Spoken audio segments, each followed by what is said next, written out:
Baik saudara, lintas langsung dari selatan tanah air petang ini, Johor memperkenalkan kad data kepada Ketua Isi Rumah Penduduk Terjejas Banjir selain Iskandar Malaysia Studio rancak kalender penggambaran tahun ini. Perinciannya bersama rakan penyampai Anas Makno. Silakan Anas. Terima kasih Dia. Jawatankuasa Pengurusan Bencana Daerah Batu Pahat memperkenal kad data Ketua Isi Rumah kepada Ketua Keluarga Penduduk Terjejas Banjir yang ditempatkan di Pusat Pemindahan Sementara PPS daerah itu. Ia bagi membantu kelancaran proses pendaftaran penduduk yang dipindahkan tanpa perlu mendaftar sebanyak 2 kali seperti sebelum ini. Menerusi kad tersebut, kaki tangan pengurusan hanya perlu memasukkan nombor kad pengenalan untuk mengetahui pergerakan dan bantuan yang telah diterima. Sekiranya berjaya nanti dan mereka memahami kehendak daerah seperti itu, mereka tak perlulah pergi ke pejabat daerah, pergi ke Dewan Raya sebagainya. Cukuplah nanti kita hubungi bagi nombor akaun, asalkan kita terus masukkan bantuan kerajaan tadi. Itu lagi efisien begitu dan juga lebih telus.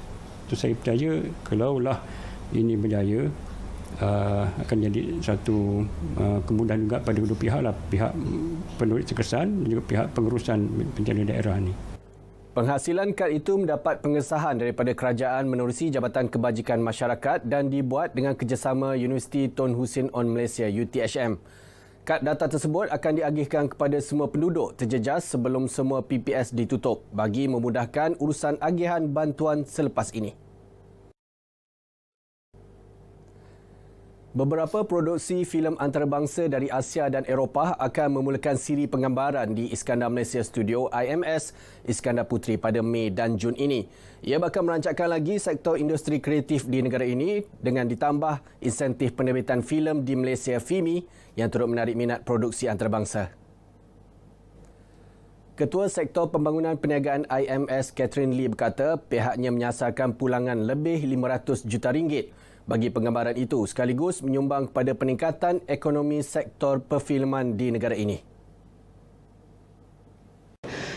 This year kita dapat nampak at least 4 hingga 6 projek antarabangsa akan datang Malaysia dan akan guna fasiliti-fasiliti Iskandar Malaysia Studio ni. Actually ada mixture, so ada yang filem, ada yang series juga.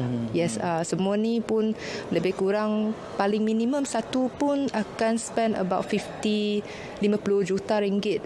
Dekat Malaysia yang paling besar boleh sampai 300 juta lah.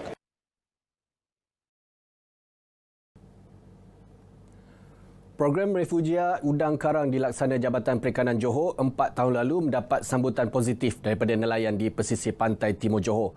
Inisiatif dilaksana dengan kerjasama Badan Perikanan Antarabangsa itu dijangka akan meningkatkan lagi hasil pendapatan nelayan yang terlibat tangkapan udang karang. Melalui program tersebut, nelayan hanya dibenarkan menangkap udang karang lebih daripada 6 cm. Manakala udang karang yang bertelur tidak dibenar ditangkap bagi menjamin bekalan sumber dalam jangka masa panjang. Okey, impak daripada program yang kita jalankan ini adalah kita nak menambah kata sumber perikanan kita yang semakin terjejas. Dari situ juga kita akan menjaminlah kelestarian sumber. Bila benih-benih ni dilepaskan semula, so dia akan membesar. Jadi dalam masa yang sama nelayan akan terus mendapat hasil lah daripada program yang kita buat ni. Kita teruskan projek ni, so kita boleh jaga benih-benih yang ada lah. So kalau kita ambil semua keseluruhan, jadi so udang ni akan pupus. So kita ikut pada ukuran pada nelayan syurgan lah, Persatuan Nelayan ni. So kita pun sekarang dah mula untuk ikut apa prosedur perikanan susurkan pada kita lah. Saya nelayan ni dah lebih kurang 25 tahun lah. Saya nelayan tangkap udang kara lah. Saya pun ucap ribuan terima kasih lah pada Jabatan Perikanan ni beri kesedaran pada nelayan lah. Maknanya udang kara yang kecil-kecil tu kita akan lepas. Kita ambil yang besar-besar lah. Memandangkan masa sekarang ni kalau kita tak buat cara ni, mungkin udang kara ni akan pupus. Refugia perikanan diguna sebagai pelengkap kepada kaedah pemeliharaan sedia ada khususnya kawasan pelindungan marin. Usaha ini juga bagi memastikan pemeliharaan sumber dan biodiversiti perikanan tercapai dan menjamin peningkatan bekalan dan sekuriti makanan.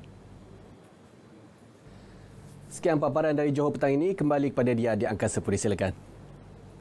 Baik, terima kasih Anas langsung dari Johor.